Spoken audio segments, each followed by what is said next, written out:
देखो, जो अगला टॉपिक है वो इसमें इंसॉल्वेंसी का है। इंसॉल्वेंसी कोई बहुत बड़ा या कुछ नया हमारे लिए तो नहीं है ऐसा। Insolvency means a person when he is unable to pay his debt, वो इंसॉल्वेंट कहलाता है। सपोज करो हमने किसी को बीआर दिया था। ये स्टोरी तो याद है, चलो एक बार पार्टी फिर से बता देता हूँ। सपोज करो ये दो लोग हैं, एक रिवीजन जैसा हो जाएगा। हाँ, ये पार्टी इस पार्टी को गुड सेल कर रही है। ठीक है। दो तरह के इंस्ट्रूमेंट होते हैं, एक बिल रिसीवेबल, बिल पेबल मतलब जिसको बोलते हैं हम बिल ऑफ एक्सचेंज, और एक होता है प्रॉमिसरी नोट। तो मुझे बताओ, कौन सी पार्टी बिल ऑफ एक्सचेंज बनाएगी, कौन सी पार्टी प्रॉमिसरी नोट बनाएगी? दोनों पार्टी अलग अलग हूँ। बोलो जल्दी।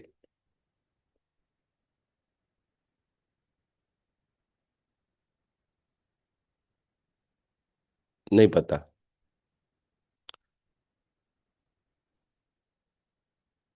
हम्म।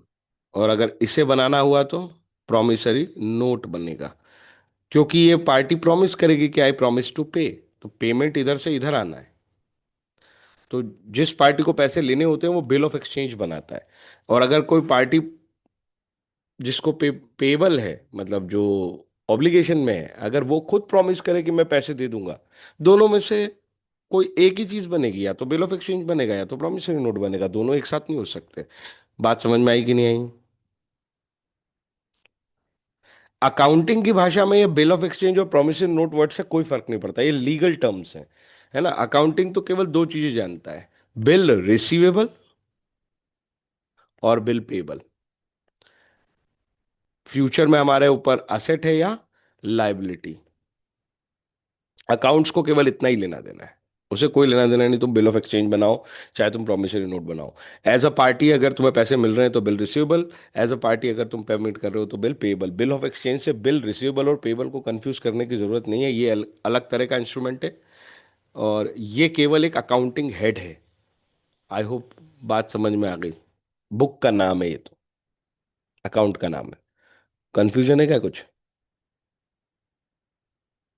बिल ऑफ एक्सचेंज में जो पर्सन बिल बनाता है वो ड्रॉअर कहलाता है। ड्रॉअर इसलिए क्योंकि उसने बनाया है। ऑब्वियसली ये पर्सन कुछ भी लिख देगा बिल पे और इसको पे करना पड़ेगा, ये तो कोई सेंसिबल बात नहीं है।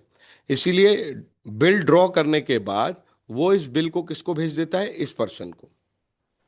और ये पर्सन उसे क्या कर लेता है? एक्सेप्ट करता है। जिस दिन वो एक्सेप्ट करता है उस दिन वो बिल ऑफ एक्सचेंज जो है वो कंप्लीट होता है, मतलब कि वो कॉन्ट्रैक्ट कंप्लीट होता है, और उस दिन से ये पार्टीज राइट और ऑब्लिगेशन में आते हैं।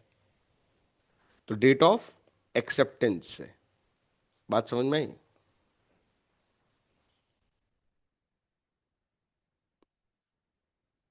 बिल ऑफ एक्सचेंज पे एक ड्यू डेट होती है। ड्यू डेट का मतलब किस दिन पेमेंट होना है। जो भी ड्यू डेट होती है उसके 3 दिन ग्रेस डेज मिलते हैं पेमेंट करने के लिए। ये प्रैक्टिकली हम क्वेश्चंस में 3 दिन ग्रेस डेज करके उसका पेमेंट रिसीव या पे करते हैं, ये मान के कि यार उसने पूरे 3 दिन यूज किए होंगे। कोई डाउट यहाँ तक? ये कुछ एक बेसिक सी बातें थी जो हमने ऑलरेडी पढ़ रखी है। एक टर्म और पढ़ी है, उसका नाम है एंडोर्समेंट। एंडोर्समेंट वर्ड का मतलब ये होता है कि अगर हमारे पास कोई इंस्ट्रूमेंट है, से बिल रिसीवेबल, तो अगर मैं इसे किसी को ट्रांसफर कर देता हूं for the payment of liability, है ना, मैं पैसे देने वाला था मेरे क्रेडिटर को, मेरे पास एक बीआर पड़ा था, बीआर था तो मेरे पास असेट थी, कैश देने की बजाय मैंने बीआर ट्रांसफर कर दिया। इस प्रोसीजर को हम कहते हैं एंडोर्समेंट। लॉ में पढ़ेंगे एंडोर्समेंट में क्या क्या करना पड़ता है, वाकई में स्टेप बाय स्टेप करना क्या होता है, वो लीगल पार्ट है।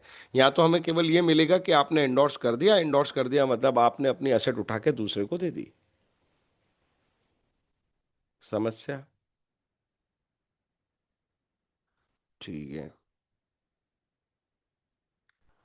ये बातें भी हमने कर ली थी। आज हम बात कर रहे हैं कि सपोज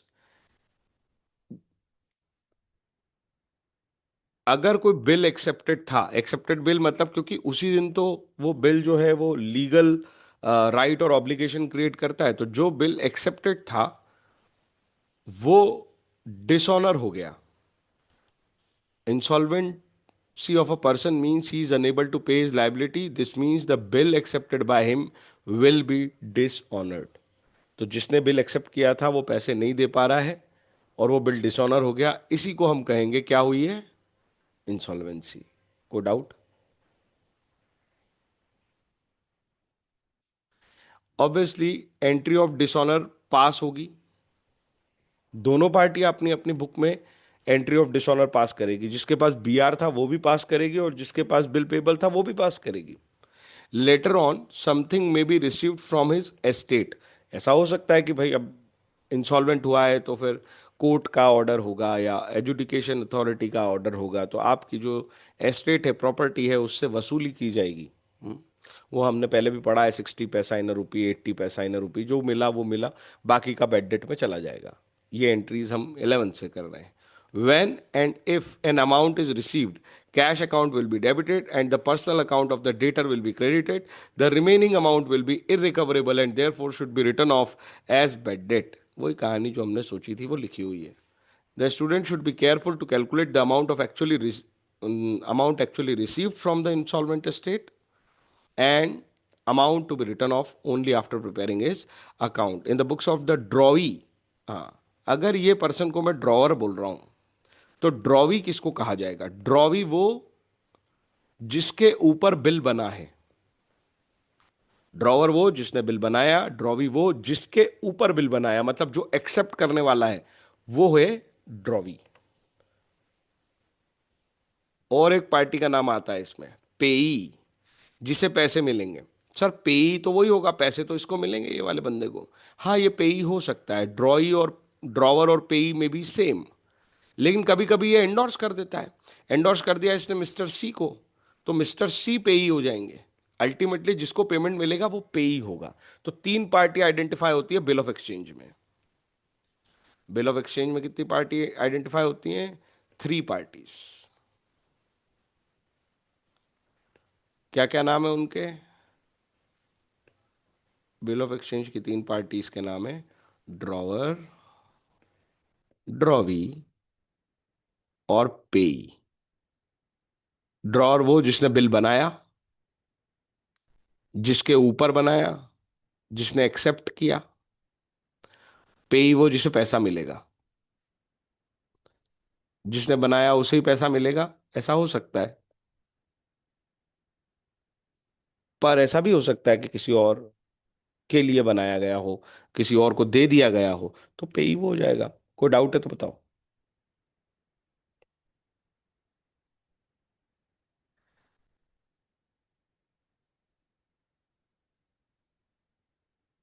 यहां पे आया था in the books of drawee. Drawee मतलब वो बंदा जो इंसॉल्वेंट हो गया है।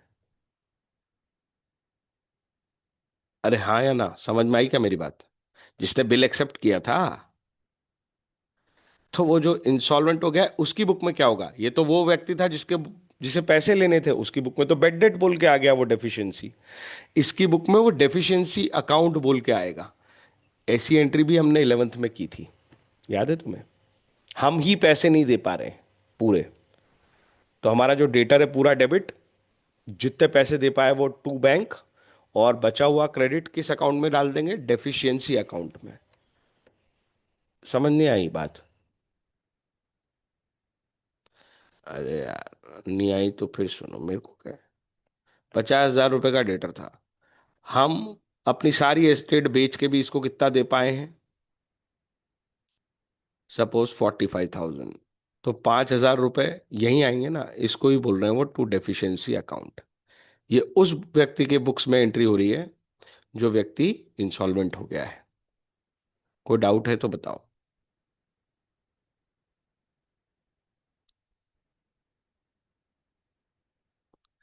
तो दोनों पार्टीज की बुक्स में कैसे एंट्री होगी वो हमने समझ लिया, अब हम इसका क्वेश्चन पढ़ लेते हैं।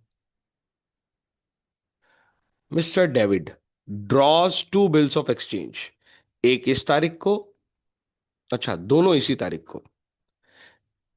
मिस्टर डेविड अगर ड्रॉ कर रहे हैं तो इनके पास बीआर आएगा या बिल पेबल, जल्दी बताओ। मिस्टर डेविड ड्रॉवर है बिल के। अ, ये ही सबसे पहले समझ में आना चाहिए, सीधी एक छोटी इंफॉर्मेशन में भी सब समझ में आ जाना चाहिए कि क्या हो रहा है। ये दूसरे को नहीं आया है, लक्ष्य को। इसने बहुत अच्छे से बोला था, आ गया सब समझ में मुझे। लक्ष्य, the bill of exchange for 6,000 is for 2 month while the bill of exchange for 10,000 is for 3 month। नीचे की लाइन में केवल ये लिखा हुआ है कि ये कब पैसे मिलने हैं इसके। ठीक है। These bills are accepted by mister Thomas. इसकी बुक में ये बिल क्या कहलाएंगे? कोई डाउट है इसमें?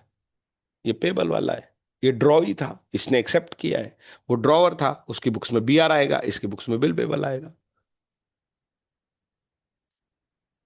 4/3/2022। पता है ये किसी की ड्यू डेट थी? किसकी ड्यू डेट होगी ये? 1 जनवरी को जो बिल बनाया था उसको रखा था 2 महीने के लिए। अरे रखा था ना 2 महीने के लिए। तो 2 महीने कब होंगे? 1 फरवरी, 1 मार्च। 3 दिन ग्रेस के जोड़ो, कितने आ गए? 4 मार्च। नहीं आया समझ? ये पहले बिल की बात हो रही है।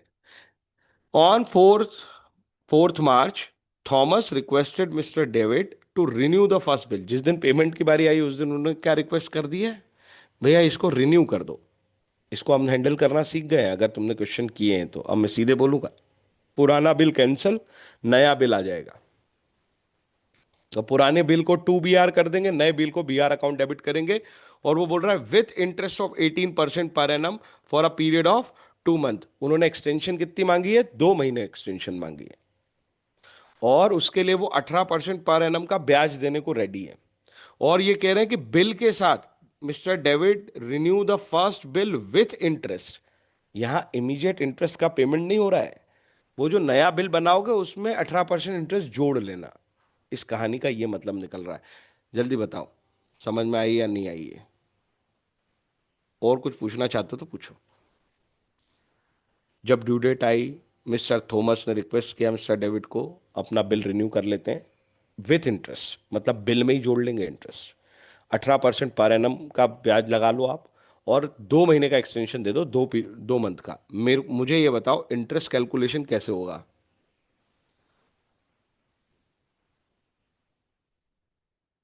6,000 रुपए का बिल है, 18% का ब्याज एग्री है।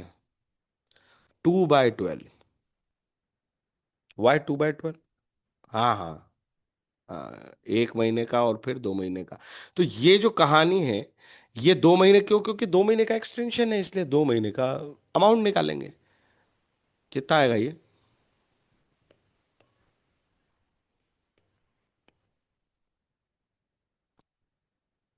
180। अरे आएगा क्या 180?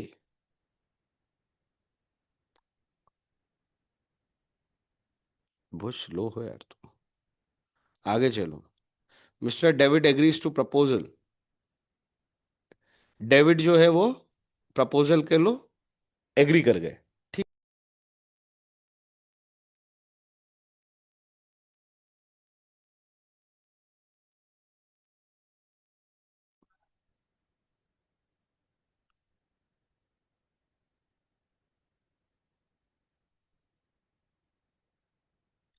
देखो,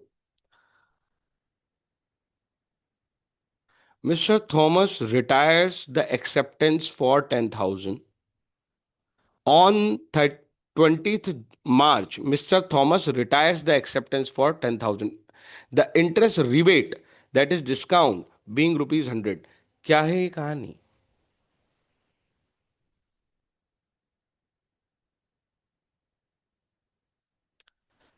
दो बिल थे ना। ये जो दूसरा बिल था 10,000 वाला, वो उन्होंने अर्ली रिटायर कर दिया है। अर्ली रिटायर कर दिया मतलब जल्दी पैसे दे दिए। और क्योंकि उन्होंने अर्ली पैसे दिए तो हमने उन्हें रिबेट दिया है। और इजी बात यह है कि तुम्हें रिबेट का परसेंटेज नहीं दिया, नहीं तो तुमसे कैलकुलेट वैसे भी नहीं होता है। पता नहीं क्या क्या सोचते हो उसमें। वो बेचारे ने देखो कितना सीधा सीधा 100 रुपये बता दिया, 100 रुपये का डिस्काउंट मतलब तुम्हें मिलेंगे 9,900 रुपये। कब? 20 मार्च को। कोई डाउट? कुछ पूछना है?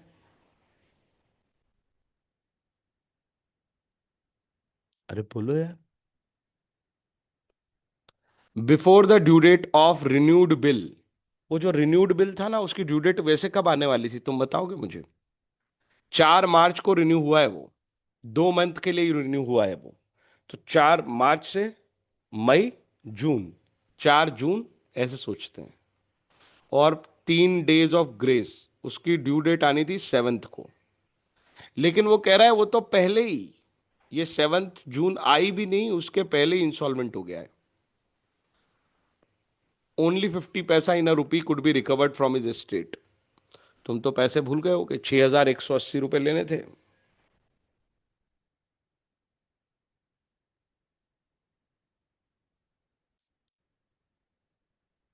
हाँ हाँ, 7 मई को होगा। राइट। 2 महीने हैं। 7 मई। क्या मेरी आवाज अभी भी डिस्टर्ब आ रही है? हेलो।